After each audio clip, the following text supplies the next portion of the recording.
Hospital staff fight to save the wounded of the Orlando nightclub massacre. A Ghanaian-born athlete's dream to bring American football to Africa. And a new Australian coffee trend stirs up a social media debate about hipster caffeine. Africa 54 starts right now.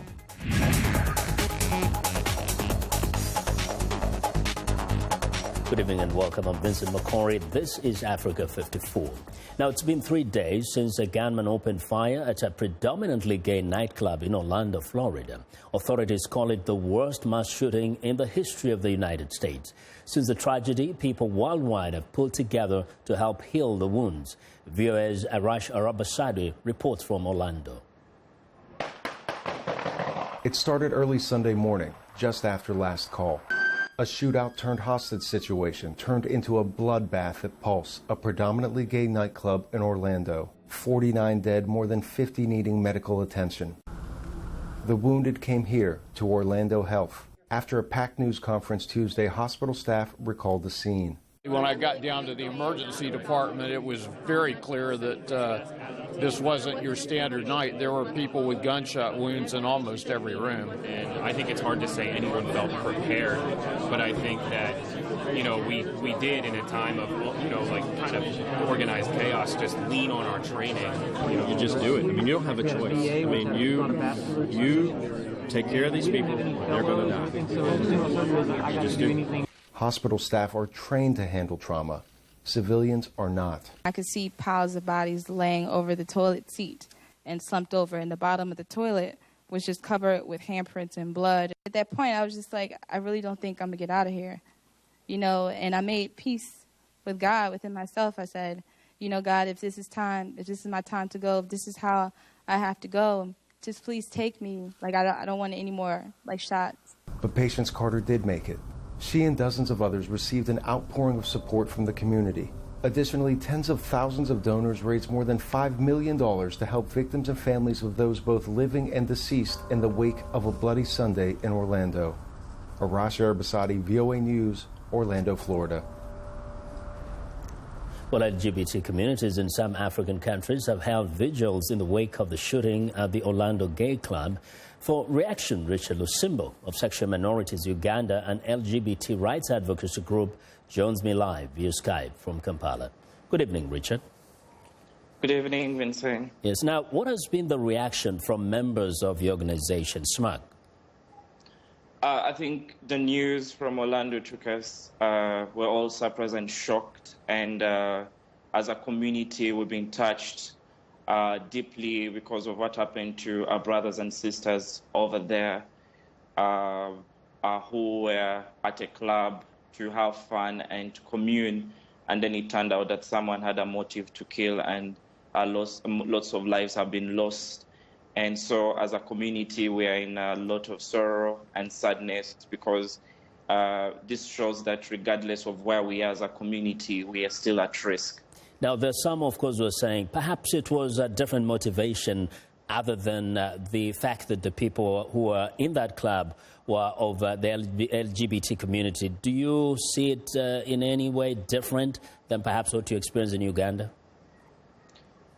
I think hatred or loss of life cannot have any question or even try to take sides or try to define the motive and also trying to justify it or not to justify it in any way. So I think the loss of lives and by the mere fact that this was an exclusive gay bar, it really shows that whether it was something else or something, but the key thing is that it was LGBTI people and all allies who were in that space.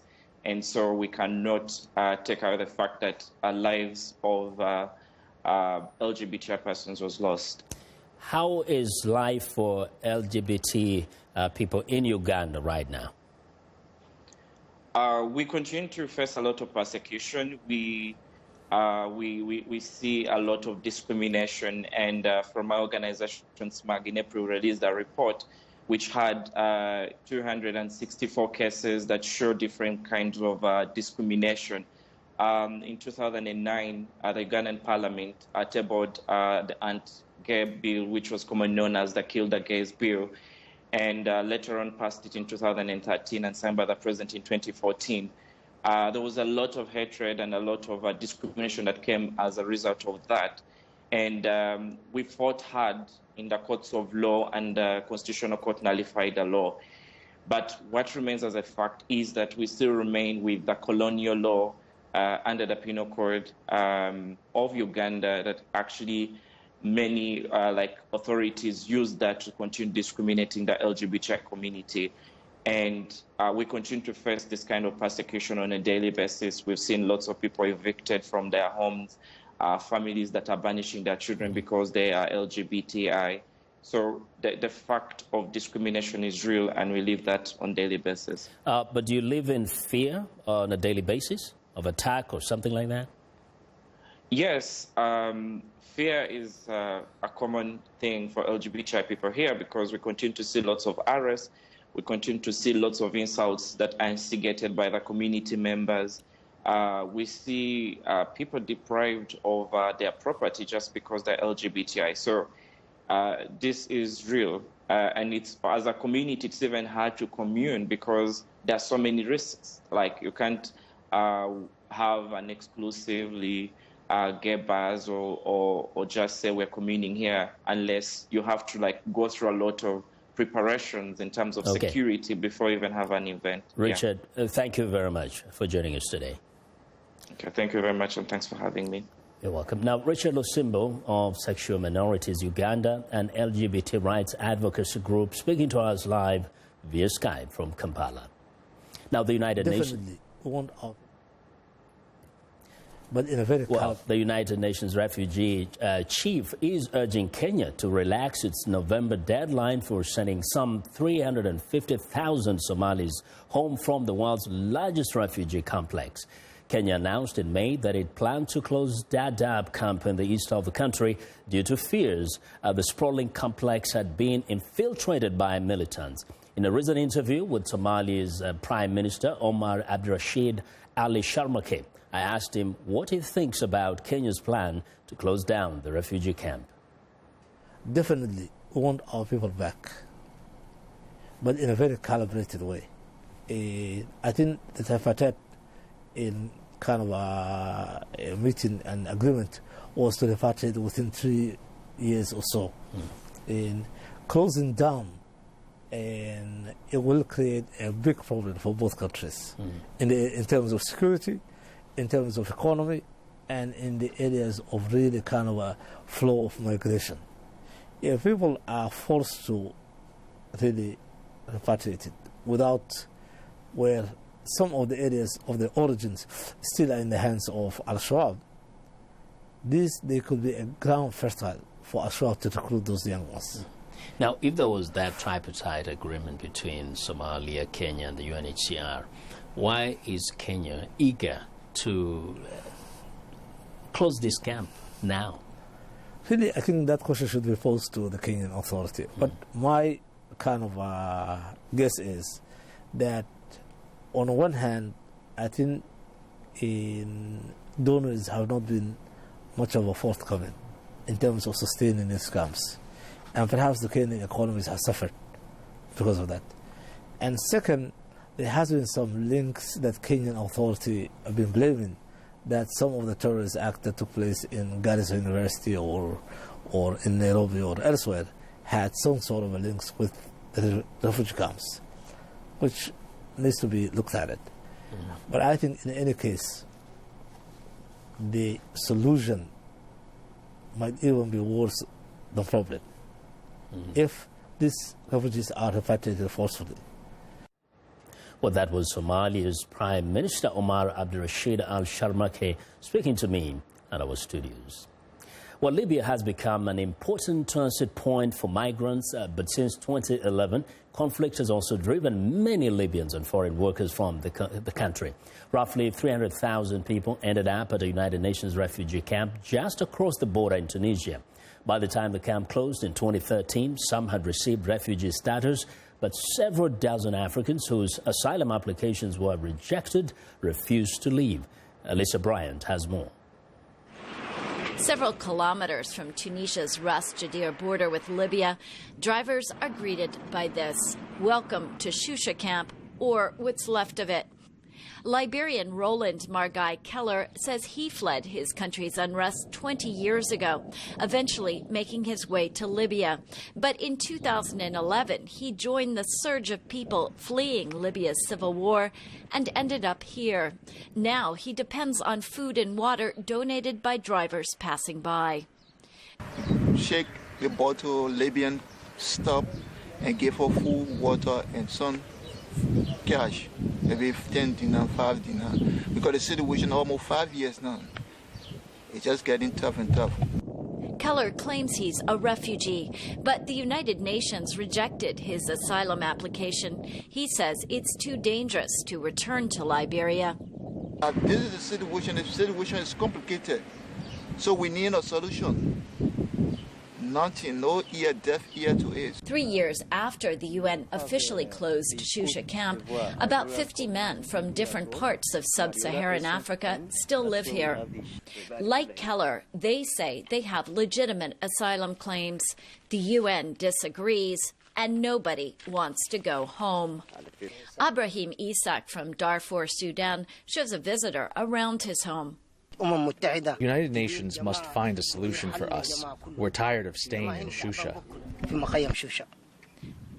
So the men remain, and the passing years have offered no new solutions. Lisa Bryant for VOA News, Shusha, Tunisia.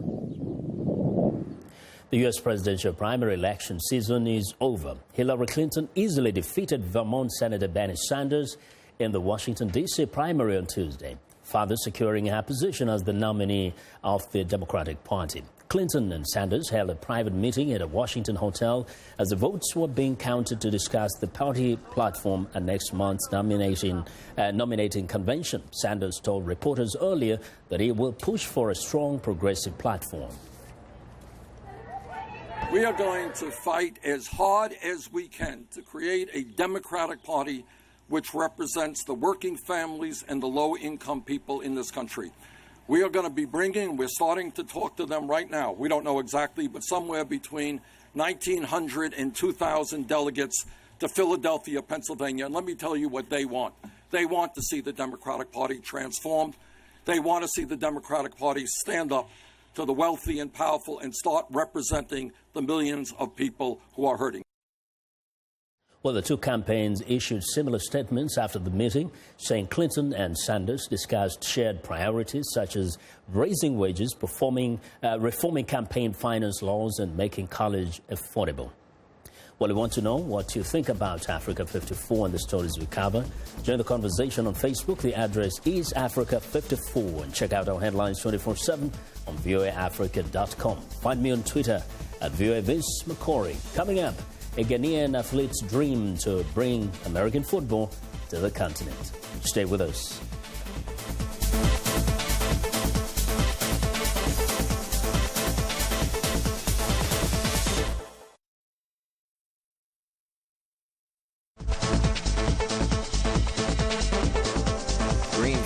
For a healthier planet. Scottish conservationists are worried about the fate of their only native feline, the tiger of the Highlands. Only this tiger looks more like a wild tabby with a large body and bushy ringed tail. But the Scottish wildcat is definitely wild, says Rue Campbell of the Scottish Wildcat Action Group. They are more powerfully built. They've got larger brains because they've got to cope with living out and fending for themselves in the environment. So yeah, they're different. The wildcat crossed over frozen ice into Britain 9,000 years ago. Since then, it has been pushed farther north. Now there could be fewer than 100 true wildcats left. Louise Hughes of the Aegis Conservation Centre is involved with the breeding program. Numbers of the Scottish wildcat are potentially very, very low. They are more endangered than the Bengal tiger. Hughes says one of the biggest threats to their population is interbreeding with domestic and feral cats.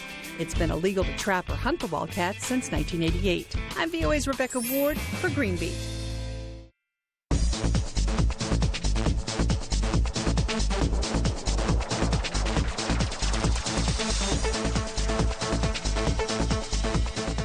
Welcome back. Ghanaian-born athlete Ziggy Ansah says he never thought he would play for the U.S. National Football League.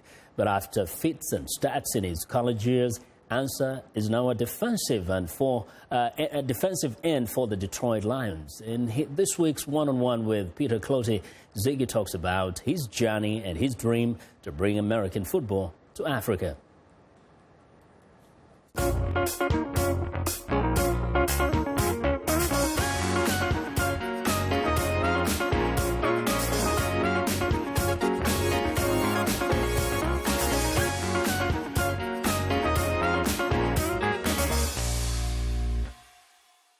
I traveled to the Detroit Lions training facility in Michigan to meet Ezekiel Ziggy Ansah, the NFL star from Ghana.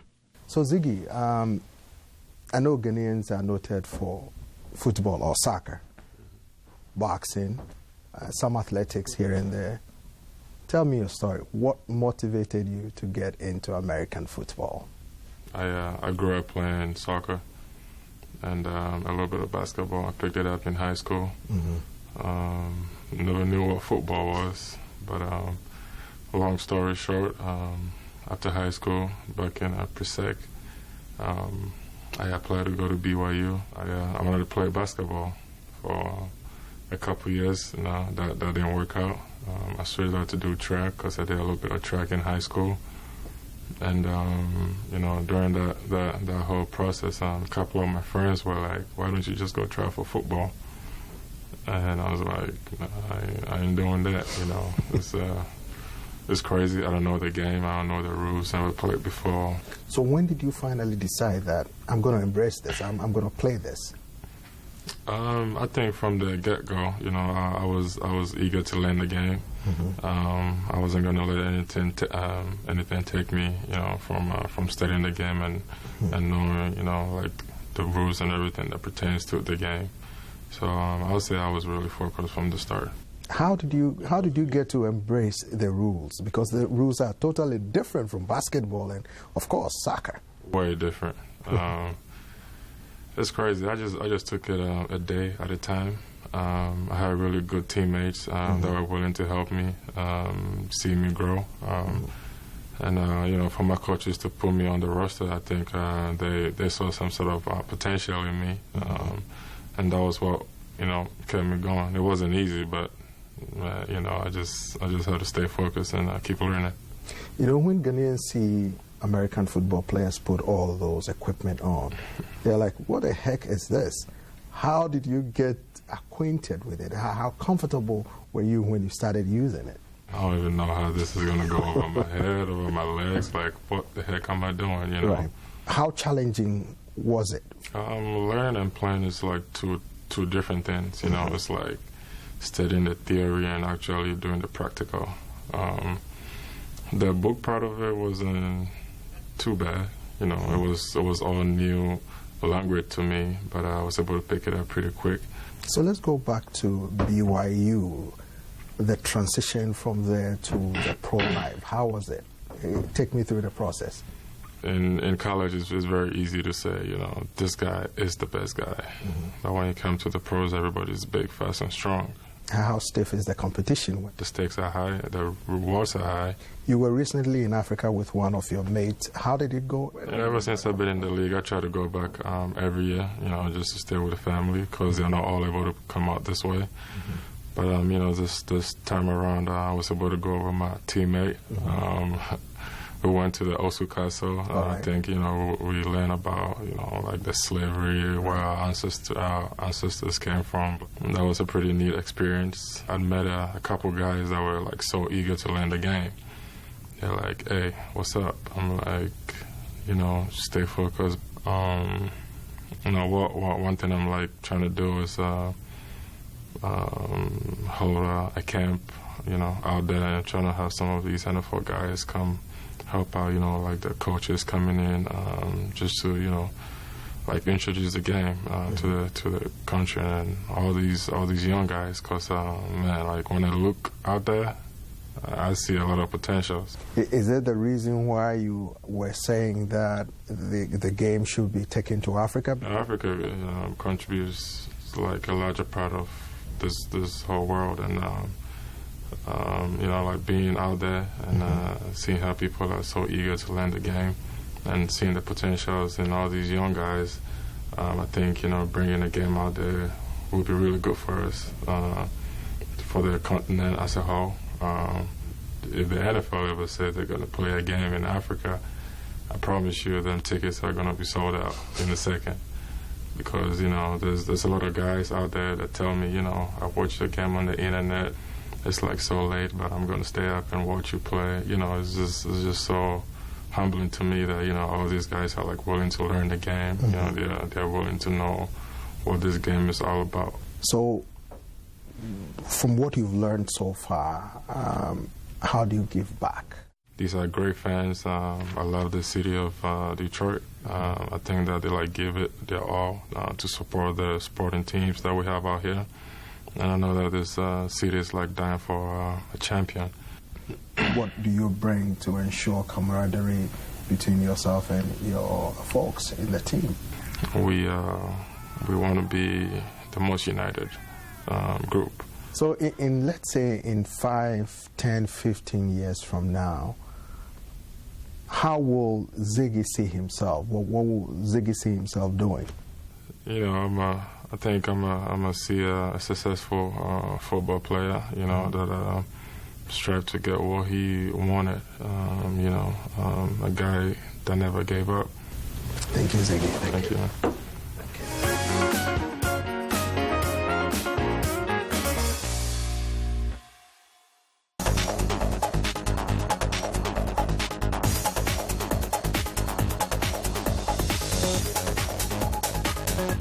Well, in business news, Nigeria's economy has slipped into contraction as lower oil prices have hit Africa's largest crude exporter.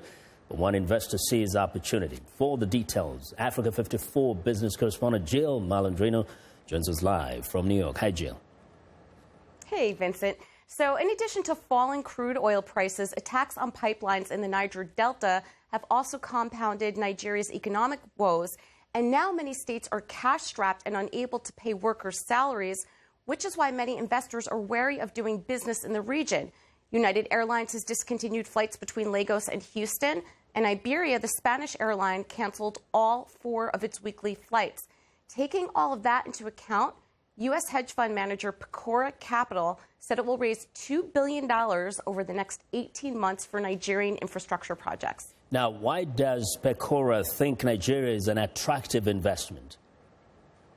Aaron Smith-Pecoria's managing director told Reuters that he believes that Nigeria's time of crisis is a long-term investment opportunity because of the fundamentals and demographics in Nigeria in terms of population and infrastructure deficits.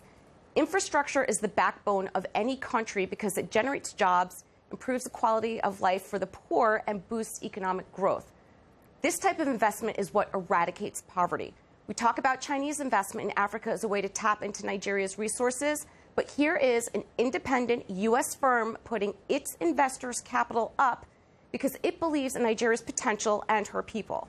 Now, another important piece of news hit the wires just this morning as the U.S. markets were opening, right?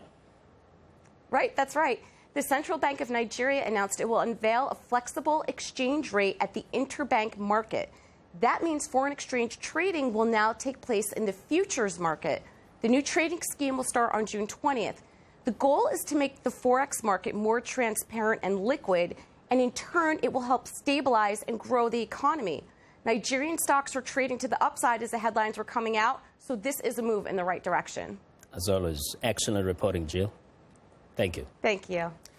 Well, Africa 54 business correspondent Jill Malandrino reporting live from New York. What's to come on Africa 54? Why has this drink kicked up a storm in a coffee cup? We'll be right back.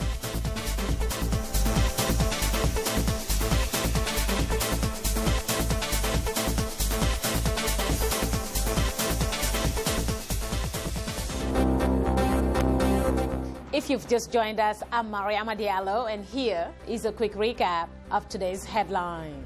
UN Security Council authorizes a crackdown on Libya's arms embargo in the high seas. In Mali, French troops battle jihadist insurgency in the north. as Islamist groups continue to attack security forces. In Kenya, protests and demonstrations erupt in Nairobi after a pro-government legislator says the top opposition leader can be assassinated. In South Africa, at the third day of Oscar Pistorius' sentencing hearing, his defense team argues he should not get 15 years in prison.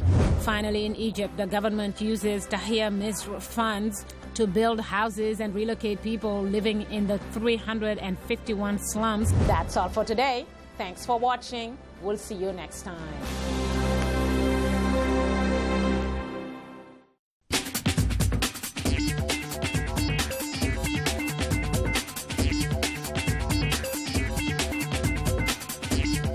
Welcome back to Africa 54. Here's what's trending. Apple has announced a number of new upgrades to its operating systems and vowed to open up further to developers.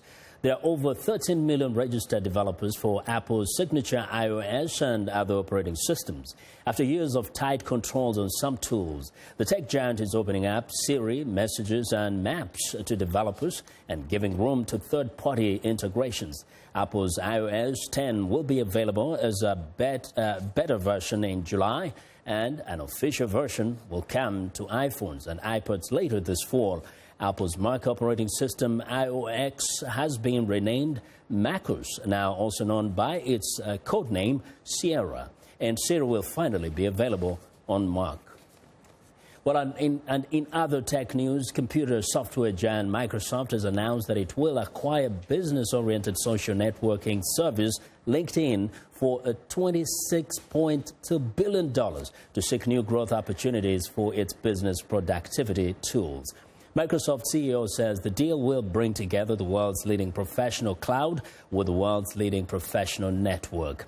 Microsoft has moved its Office application suite to a cloud service known as Office 365 and now has 1.2 billion users.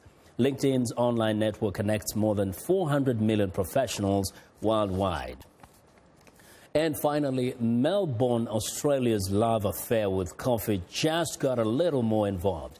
A new so-called deconstructed coffee with a milk, water and espresso served in 3 separate beakers has become an international talking point on social media.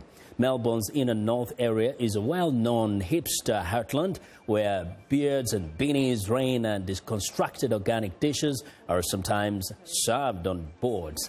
A photo of the new deconstructed coffee went viral on social media when one user posted the caption, "Hipsterism has gone too far. I wanted a coffee, not a science experiment." This post has been shared online thousands of times and attracted international news reports.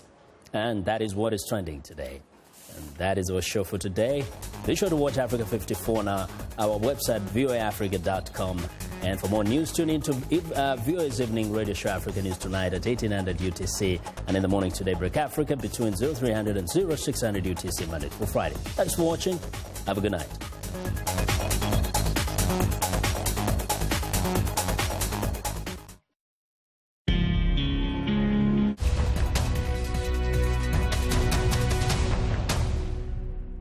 Welcome to the Voice of America's Newswords. Here is a story that has to do with defects or problems with cars. Listen for the word that means to take back something. Recall. They had meetings over this defect. They shared complaints over this defect. Yet there was no investigation by the government and no recall by General Motors until 10 years later. Recall. It is a word that means to ask people officially to return something. In our story, there were major problems with some General Motors cars. The man says the U.S. government and the car company took too long to issue a recall, so the cars could be fixed. Now, when you hear the word recall, your American English will be good enough to know what this news word means.